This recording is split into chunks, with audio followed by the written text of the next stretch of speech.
Most people today have this delusion that they can have a side hustle and jump into business and get rich. Yeah, it doesn't work that way. Why do CEOs make so much money? Think about the management component of being a CEO at a Fortune 100, Fortune 500.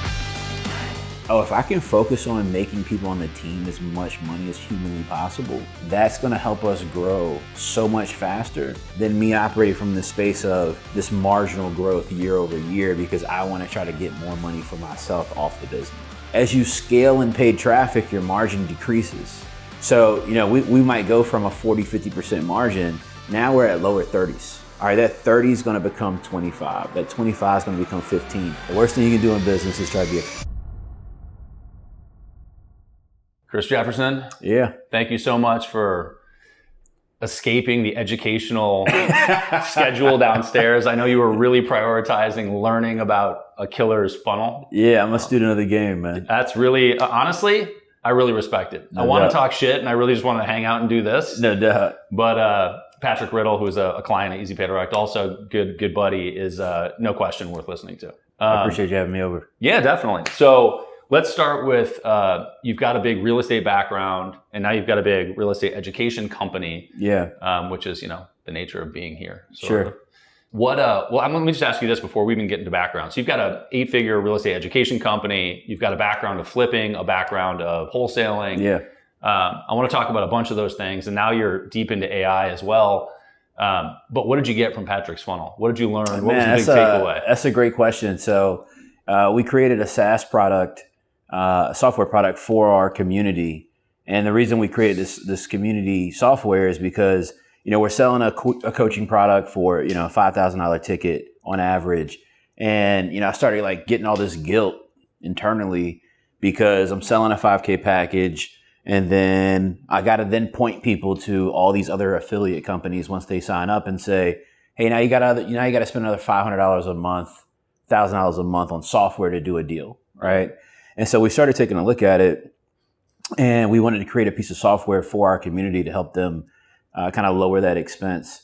And Patrick just broke down a really creative way to grow your software business simultaneously with your coaching business, which was the nugget I was trying to get from him. So to catch it in his presentation kind of speaks to the point of being in these type of rooms. What was it? Can you share? Yeah. So it's setting up your funnel with a direct VSL funnel.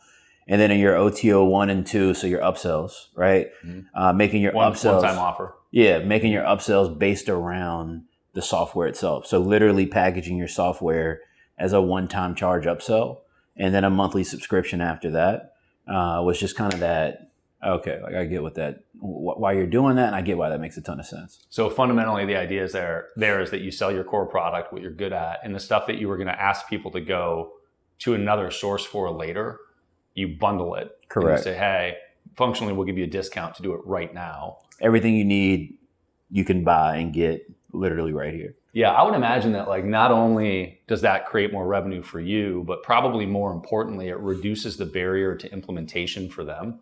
Yeah. So they have the capacity to get going immediately. Yeah. So you get it, right? So how we got here is, one, and more importantly, maybe than anything, is we wanted to create a space where everybody in the space right now, and I look at what we do with wholesaling is a biz op, right?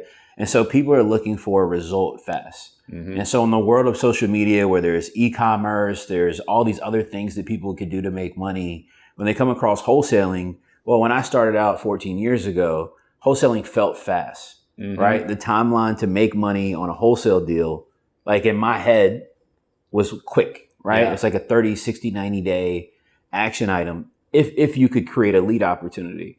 Well, now in 2024, it's actually slow, right? Relatively speaking, right? Yeah. So when you look at it in comparison to maybe other things that you could do, if I want to sell courses online, if I want to start a clothing company or whatever the case might be, something that can give me a return immediately once I've created a product, well, then you start to look at wholesaling and you say to yourself, well, it's going to take me too long to make money if I do that. So our whole goal right now is how can we decrease the window of time that it takes somebody to get a tangible result with doing a wholesale deal. And so that's kind of how we've created our product. It's called Hands Off Wholesaling. And it's literally focused on bolting down to the acquisition process of customer acquisition or client acquisition with sellers, and getting somebody with our software, with our education product, to just go find a lead. Right. So I'm not asking you anymore to, hey, Brad, go do a wholesale deal. Hey, you got to find a seller.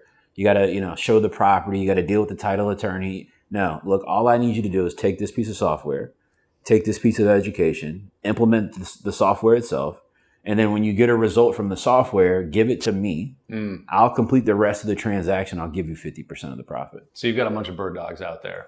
Yeah. So it's which is a win-win. No, you get it. So it's funny. The reason I'm kind of like is because what we're doing is we're turning people into bird dogs. Yeah.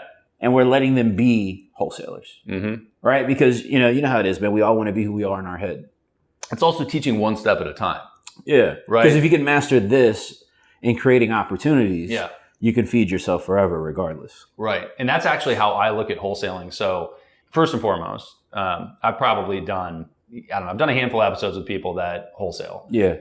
But for non-real estate investors, all the language is super confusing and things are flying fast. And you're like, I don't know what's happening. So like wholesaling, fundamentally, the idea is that you are getting very good at generating leads for people that would like to get rid of their property for a variety of reasons. And you're trying to buy it at a price point that will allow a margin where you can sell it to an investor. That's correct. And hopefully no money out of your pocket or very little. And you basically are assigning the contract. So you write a contract to lock up a piece of real estate, which says, hey, you give me the rights to buy or sell this to somebody else within 30 days, for example. And then you can assign that contract to an investor and you make the spread. 100%. Basic idea of wholesaling. One of the things that I like about wholesaling as a business model is the focus around learning lead generation. Yeah. And so like that's the core skill set, right? Is you learn how to generate leads. 100%. And that's badass. Yeah. I mean, it's because like when you think about it, and I generally don't even use the term wholesaling as much anymore. I tried not to, at least, because we're really in the sales marketing business. Like we're in the game of sales and marketing and customer acquisition.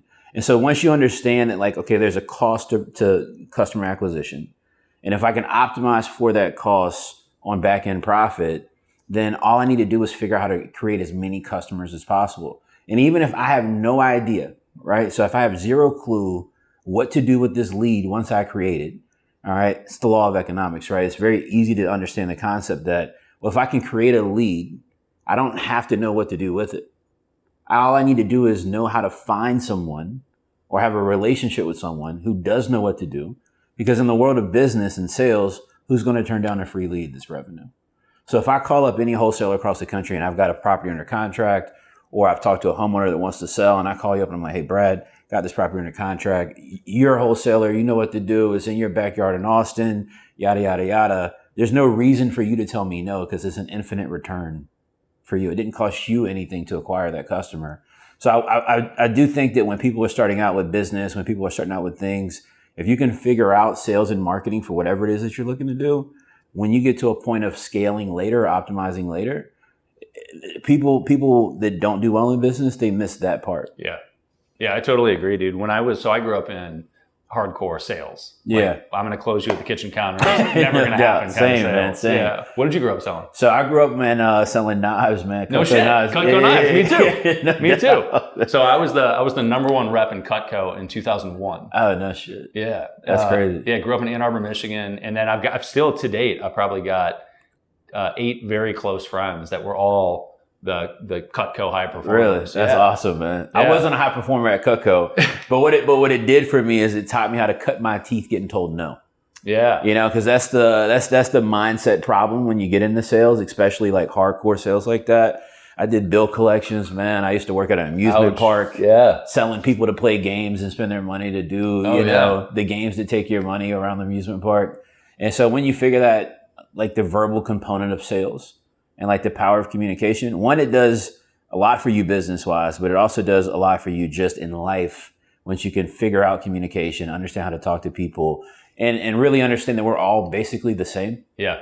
And if you can accept and understand that while we all have our differences, maybe it's different perspectives, different views on different things, whatever, at the core of it, how we communicate as people, generally on average, is all the same. Yeah. Right? So something that's going to make you upset or agitated likely would probably make me upset or agitated too. So if you're talking to somebody by phone and you can, or in person, you can figure out how to sell people in just regular conversation. That's how you become the top Cutco sales guy. Yeah. Well, so when I got so many things out of that experience. One was, personal development, organizing my schedule, ownership. And when I say ownership, what I mean is ultimately you are responsible for your outcome. Right. No matter what. Yeah. And sometimes you have a little control, sometimes you have a ton of control, but any way you want to slice it, it's still on you. Yeah. And that was probably the biggest lesson out of that. But when I was leaving that, and getting into merchant services, I slid into third base playing kickball. And I haven't heard of a slide and kickball in a long time. Dude, I might be a little bit aggressive, a little bit competitive. I love it, man. I love it. My foot hit the bag and my leg just kept going. Oh, and man. my foot fully dislocated. I mean, it was some Frankenstein shit. Like, Yeah. it was crazy.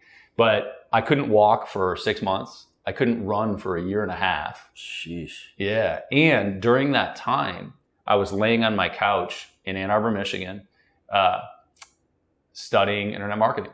And it occurred to me that sales and marketing were going to be present in anything that I did in life, period. Yep. And if I could lock down sales and marketing, and I got sales, so if I could understand the marketing component, it would apply to everything else in business. 100%. So I really appreciate that. And I think that the idea of conditioning people to learn one step at a time is also an interesting one. Hey, if you can get the lead gen thing down and learn that part of it.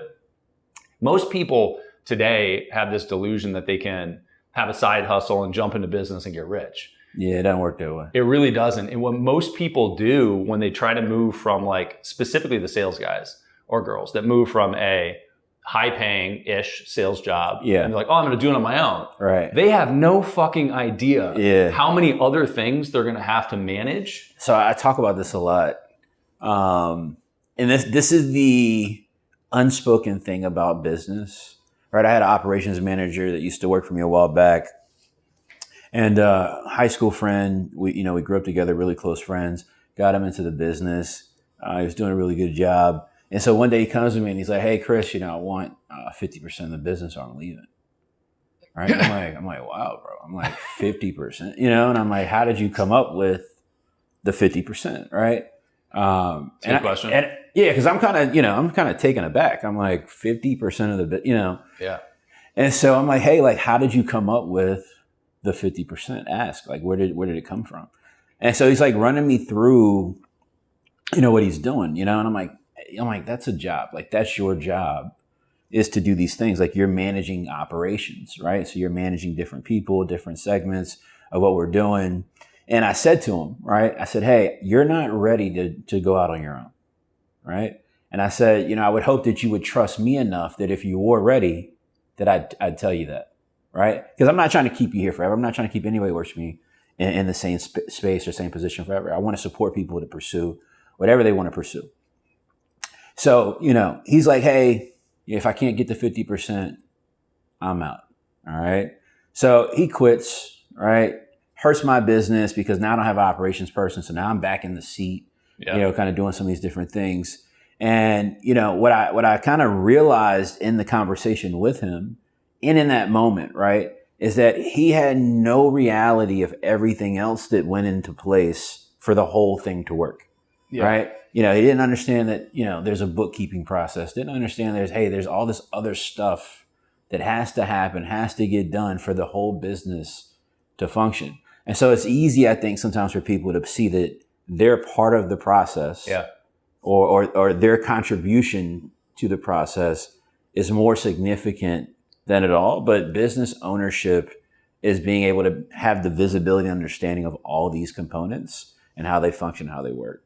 Yeah, dude, I totally agree. And you want to talk about arrogance, like specifically when you are the number one rep in sales in the company, you think you're the shit. Always. And so, and like my mentality when I was growing up in sales was like, I'm fucking making it rain. Right? No doubt. I'm the guy. Out, right? I'm the guy. No doubt. And I had a manager tell me, his name's Chris Heigl. He's still a good friend of mine, but he's a division manager. So there's like district managers that run the offices, and there's a division that runs the districts. Yep.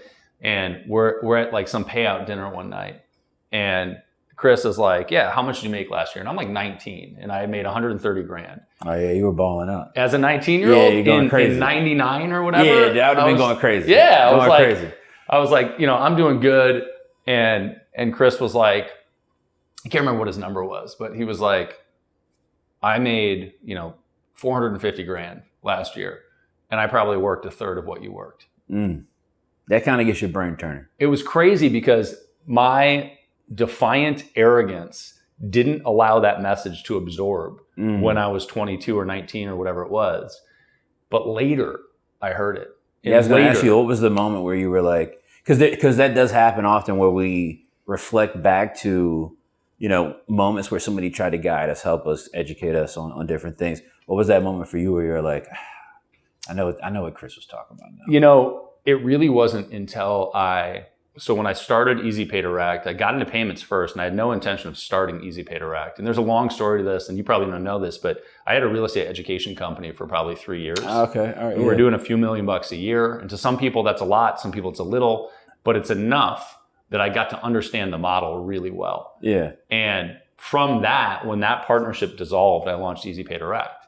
And the reason that we're so deep in, the reason we do everybody's processing and real estate education is because, and all the other education places, is because I had that foothold and because I understood the business model. You understood the experience, you understood the model. Right. That's dope. Yeah. So when I started, it wasn't until I started Easy Pay Direct where I started hiring people and had expectations of them to do things that I saw the management side of it, really. Because the education company didn't run smoothly enough where I really got it. Yeah. And so we're talking a decade later or longer. Right. I finally learned this lesson that I should have learned at 22 or 19. Realize, oh man, the perspective of management or executive is broader than what you could possibly have. And it's not good or bad. It is reality. The reality is that if you're an employee, you have a narrowly focused perspective, as you should. Yeah. And that's great if that's what you want to do. But don't be deluded to believe that you understand how the business works. Right. It's like when people make the argument of, why do CEOs make so much money? And it's like, hey, think about the management component of being a CEO at a Fortune 100, Fortune 500. I mean, the workload and the level of understanding you have to have. Now, that doesn't mean that, the CEO of Ford knows how to build the car on the assembly line, right? But he does know the process in which is needed. And he's managing out the process and then managing out the people that then manage the people. So he's managing maybe the district manager that's then managing the local manager and division manager, that kind of thing. But that is the key piece of business that I think we all catch later, unless you've got the experience coming in. Right. I got into business when I was 21 years old, right? I'm 38 now. And so when I got into business, I didn't know anything about managing people. Right. I didn't understand org charts and how they flowed and this person does this and that, had no concept of it. All right. And so these are the things that we just figure out later from our own understanding or from coming to places like this, right? Doing masterminds and different things. Yeah. I find one of the things that I find perpetually fascinating is most of my world has been surrounded by, as our upbringing. So sales, which really transfers into bootstrapped entrepreneurs, probably. But what I didn't get exposed to was sort of corporate America, corporate execs, or funded companies. And both funded companies and corporate America operate differently. Yeah. And they offer different perspectives. And so over time, as Easy Pay Direct grew, we got clients in all these different verticals of different sizes. And I started getting exposure to both entrepreneurs that were VC backed and sort of C-level execs for companies that were big. Yeah. And you're right. When those people come into an organization, they come with a different view. Right. And for clarity, I don't like that view when I'm hiring people. No. I deliberately avoid hiring execs from big companies because they're typically used to having other people do things for them and not being as hands-on as I need them to be. With they don't have that integration component to their process of how they operate. More delegation, more management. Yeah. And less execution. Yeah. And that's fine if you're in a multi-thousand person organization, but when you're in a, sub 100, sure. Yeah. You're going to be doing shit. Yeah. Yeah. It's funny you say that, man. We've been actually having this conversation internally recently, that we got a guy on our team And I've been like kind of really trying to emphasize to him, like, hey, I need you to take some level of ownership in your part of the process, right? And when I say take some level of ownership in your part of the process, I mean, I want you to think as an owner, right? I want you to think as, someone that wants to understand how does what you do fit into everything else that takes place, and from an implementation standpoint, not just from a visualization standpoint or a projection standpoint. How does what you do on a daily basis, how does that connect, and then how does that feed into everything else that we do? And how can you also then take some ownership of that creatively? So how can you come to the table in a meeting and say, well, hey, Brad, like I was thinking, what about if we did X, Y, Z? Or, hey, did we ever think about, going and doing this or doing, like, you want people around you on your teams that are thinking in that context at all times. Yeah. The question is, how do you get them to? And the question is, is it unfair or unrealistic to have the expectation that staff should have ownership if they don't have the incentives that are tied with ownership? Yeah, man. So what we've started doing recently to that point is we've started doing profit sharing with some people that are in our team. And the reason we started doing that is because of that point, right? When we really bolted down to it, really had the conversation, we said to ourselves, hey, well, we can continue to pay this guy a salary, right? But we can't expect from him ownership, thoughts, or responsibility because he doesn't have any incentive equity-wise to do so. And that's fair, right? So how can we provide him some sense of equity that's manageable and reasonable to the business that as we scale is enough where we can handle it at scale, right? But also it doesn't give up too much of the business in any way, but it's enough to incentivize him to start thinking, all right, well, what if I do this, or what if I created this and it helps grow the business, 2x, 3x, 5x in the next 12 months. We want people on our teams now that are thinking in that way because we feel and we think we can optimize faster and we think we can scale faster in that way. Yeah, that's another one of these very long learning curves for me. Yeah, no doubt. But I write shit on my mirrors. Yeah. To remind me to do things. Yeah. So I've got a whiteboard marker under my mirror in my bathroom and my primary, and I have a thing on the top of the mirror that says the most important thing today is colon, and then there's a blank space. Yeah. And I like to change that thing. I might steal that, man. It might help my ADHD, man. Honestly, dude, there's too much going on in the world today, period. Yeah. Your devices are fighting for your attention. Your computer's fighting for your attention. Your staff is fighting for your attention. Social friends are fighting for your attention. The pen and paper and a clear message is powerful. 100%. Because it's just right there. Yeah. So right now, that blank in my mirror says the most important thing today is making my staff rich. I love that. And that reminder to me is that there's this shift in priority of like, I'm fine now, right?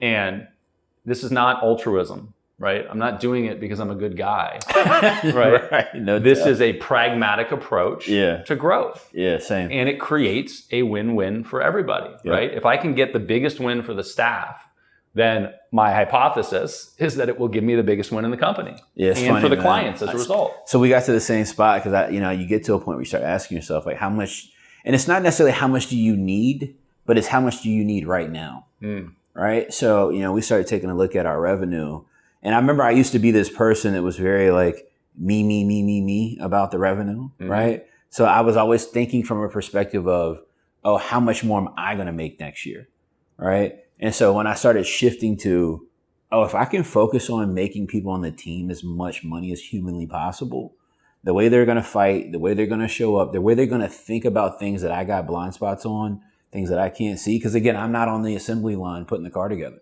right? Like that's going to help us grow so much faster than me operating from the space of this marginal growth year over year because I want to try to get more money for myself off the business. Right. Yeah. Yeah. Everybody works differently on this front. And that's part of what's interesting about looking at the sort of disparity between a bootstrap founder and a VC-backed founder. It's a completely different type of business. Their perspectives on money, revenue, and utilization of money are totally different. Yeah. So the bootstrap founder you and I tend to look at things through that lens of like, what am I going to take? Yeah. Right? What am I going to make? And the VC-backed people, It's you have to utilize the money. Yeah. And most of those founders take very little while they're growing, and the whole game is exit. Right. The whole game is for exit. And they have a board or investors that don't allow them to take more anyway. So it's how do you optimize the business for growth? Yeah. For me, it was a requirement to build so much security in my retirement that I felt beyond comfortable with it, that it was like no longer possible for the world to explode for me. I mean, knock on wood. That's a blessing. So, but how did you get to this thought process of, hey, I really want to focus on making sure my retirement is just super lined up, as tight as possible? Like, what was the motivation on that? Yeah, I mean, I think it was upbringing, right? I think it was family, and I had an uncle that would scrimp and save everything. Yeah. And he amassed a small fortune. Like he amassed several $1 million as an engineer. Dope. But he did it through sort of the Dave Ramsey, like, don't spend any money. You're not allowed to have fun in life. You know, don't enjoy anything and put it all away. Yeah, that's Dave Ramsey for sure. Yeah. But that mentality, there is a way to win that way, but it's painful and it sucks and it's slow. Yeah. And I think there are better levers. But my relationship with money needed to change for me to be able to utilize the better levers. Yeah. And so I think I'm still learning it, but I've learned that over time. And so I had this attitude of like, I need to make sure that I don't die eating cat food is the phrase that I like to use. Stolen from some friend, I'm sure. But I just recently got a cat. But careful, it doesn't kill you in the middle of the night. Now I'm thinking about the cat food, man. But I think the transitional moment is the thing that's important to me now, which is like, okay, I'm good. Yeah. And so, me optimizing what I'm taking off the table every year, that's not the important part. And part of it is that I can see how that is getting in the way of more growth. Yep. Right? If I'm not redeploying the capital that I'm making, I'm not going to grow as quickly. But the problem as a bootstrap founder, though, is you're usually in a position, right? So most people, I think, are in the position when they're a bootstrap founder, like I am, like it sounds like you were too, is you're generally coming from somewhere else where your life is built around that income, right? So generally you're going to have a W-2, your life is built around that income. And so you only have a minimal amount of money that you can actually invest into the business. That's how you start the business, right? Yep. So when you're talking about like venture capital and stuff like that, the unique thing about venture capital is you create the business before you profit, right? So you're going to raise capital. You're going to get an office space. You're going to hire your team. You're going to create a salary for yourself. And you're going to do all that before you ever make a dollar, right? Well, 99% of the world that starts a small business starts it as a bootstrap entrepreneur. And when you start as a bootstrap entrepreneur, it's okay. I got this W-2, my whole life, my car payments, my kids, my mortgage, whatever is built around this job income, right? Yeah. And so how can I take a small piece of that and start investing it in this business idea that I want to try to get off the ground? So you start as a bootstrap person. And then what happens, at least for me, and I think most people, is you never get away from that mindset of taking a little bit from here and then reinvesting and putting a little bit into the business. And so you have good ideas, good concepts, whatever. And so then business starts to grow. And that's where I felt, early on in my business career too, is it took me too long to shift into, oh, no. I don't need to have a lifestyle over here and then start now building my lifestyle around my business income because it's more than I was ever making at a W-2. No, I need to just keep the same lifestyle that I've had, right? Maintain maybe even the W-2 as long as you possibly can, and then reinvest as much money because there's so much more elevation to take later. Yeah, and I think that I largely did that because of my upbringing until we started to until we were in the millions. And when we were in the millions, and we've always run like a 50, 60% margin. Nice. So it's great. Yeah. And a lot of that is that we've been SEO driven and some partnerships. And so paid is the fastest way to suck up your margin. Yeah, right? We do a lot of paid traffic. If you're building your business based on paid advertising, your margins are going to get compressed quickly. Yeah, so that's why I was listening to Riddle's presentation. Actually, it's funny you brought this up. So we spend a significant amount of money on traffic every year, right? And we start looking at our revenue on a month-to-month basis. And we're like, holy shit, like we're spending so much money on paid traffic. Right. And it's making money, but I don't know if most people know this. As you scale in paid traffic, your margin decreases, right? So, we might go from a 40, 50% margin. Now we're at lower 30s, right? And then you start looking at that and the math is showing you, the data is showing you, all right, that 30 is going to become 25. That 25 is going to become 15. And here's the harsh reality too. In most of the world, if you've got a business that's doing 10, 15% profit margin, somebody will pat you on the back. They'll give you an award and they'll say, hey, Brad, you got a great business, right? But in the world of the internet, right? In the world of, virtual operation, digital, thing of that nature, we started really looking at it and saying, all right, how can we push the margin back? Right. And like Patrick was just talking about, you got to find a way to self-liquidate or liquidate the cost of advertising, because that's going to be your biggest expense. All right. So and that's what we're doing now. How can we sell cheaper products? And when I say cheaper, maybe it's not the fair word, but how can we sell more inexpensive products that can help people and serve people? Right. But instead of, we got a $5,000 course and a $10,000 course. And it occurred to us earlier this year, why is our lowest price item $5,000? Right. So we've got to spend all this money to get somebody to buy this $5,000 ticket, right? And so we really started looking hard at that and said, what about if we sold them a $10 item? What about if we sold them a $27 item, a $200 item, a $500 item? Yep. And then started really focus on the ascension of somebody's lifetime value as a customer and what that can do to revenue. And that's been really increasing our margin. Looking at the space at large, the educational space at large, and you could apply this to lots of different spaces, like supplement space, selling widgets online in general. The internet sounds sort of grossly broad to try to make a categorization about. But truly, I think the key point there is the SLO, the self-liquidating offer, right? It's what can you sell on the front end that will cover the cost of the ad that got them to click, right? So if it costs you, $7 to get somebody to click the ad, then sell a $7 product or sell a $10 product to them. And then once you have that lead, you can follow up with email or retargeting or whatever. And now it becomes an insane return. So where it really hit me is, do you remember East Bay Magazine? No. All right. East Bay Magazine used to be this magazine. Oh, no, I do. Yeah. All right. Where they sold the tennis shoes out of the magazine. Yep. All right. It was either East Bay or Sports Illustrated, one of those two magazines. But I remember seeing this documentary late last year that really kind of got my wheels turning. And it was talking about how, East Bay or Sports Illustrated, whichever one it was starting to get ready to go out of business. They were having all these problems. And they just had a margin issue. Right. And so people understand that a company can make rev and have a significant margin problem, right? Yeah. And in terms of profit. And so they talked about how it was because they were spending so much money on advertising, okay, to get people to get these magazine subscriptions, to buy these sneakers, et cetera. So to self-liquidate, what they ended up doing is, I don't know if you ever remember this, but they created this football telephone. Yeah. All right. So if you subscribe, Sports Illustrated. All right. Yep. So if you subscribed to the Sports Illustrated magazine, you could order bump. All right. At the time, this is back when an order bump was literally on a piece of paper. Yeah. Right. Back of the Sports Illustrated magazine. Exactly right. Yep. So you could order bump and add the football telephone. The telephone that was shaped like a football. Yeah. And that's how they blew it up. Blew Sports Illustrated back up. That's they self-liquidated it. So all these people started order bumping, buying the phone. Then it covered their advertising costs, and then their revenue went through the roof. First of all, that football phone was the shit. I wanted one. Me too. I was like 8, and I definitely wanted one.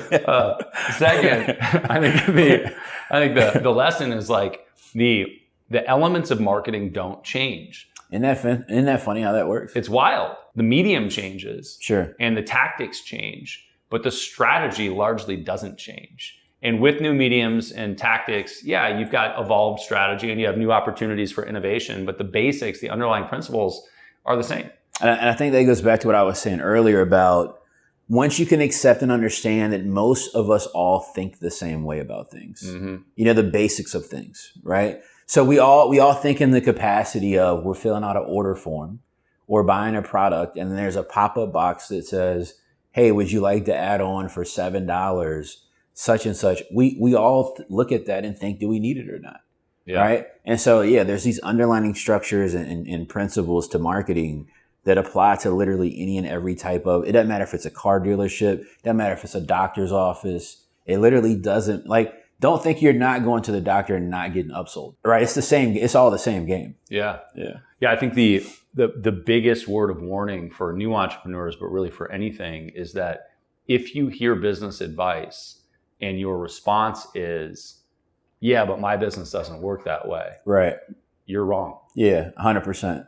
And the other thing on that too, man, I like to talk to people about is make sure you're taking advice from people that are at the spot you want to actually be at. You know, like we're in this like information age now because of social media. So like everybody's fucking learning from everybody about everything, every day, every way. And a lot of people have gotten so lost in, so I'm 38, right? I don't need to match a guy's strategy who's 64 and do exactly what he's doing today at 64 because he's playing his game at his moment in time. Right. Right. He's moving and making decisions based on being 64. Right. Right. If I'm 38, my decisions today shouldn't necessarily mirror what he's doing. Yeah. And so either you have to have the ability to self-analyze and say, okay, I can see what he's doing at 64. How can I take that and how can I apply it to where I'm at and what makes sense for me to do, not do? Make sure you test everything. But in reality, it's like, well, there's a bunch of 38-year-olds that are killing it in marketing. There's a bunch of 38-year-olds that are in my age group, right, that are killing it in real estate. Like, well, maybe you should look at what they're doing. Yeah. Right? Maybe you should identify those people that are closer to where you're at and see how you can kind of mimic, how you can kind of pick up. I use this term all the time, man, where I'm like, hey, don't be a copy and paster. Right? The worst thing you can do in business is try to be a copy and paster, right? Because you don't understand the how, what, when, and why that somebody did whatever it was that they did.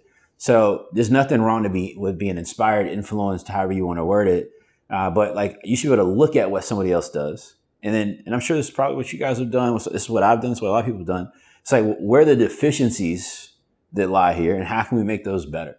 Right? Or how can we address those deficiencies and create profit centers as a result? And it might not even be a deficiency, but it might be a modification for your specific model. Right. Yeah. Right? Good point. What's different. Yeah. Also, like you hit on age, but for clarity, it's obviously not just age, Right.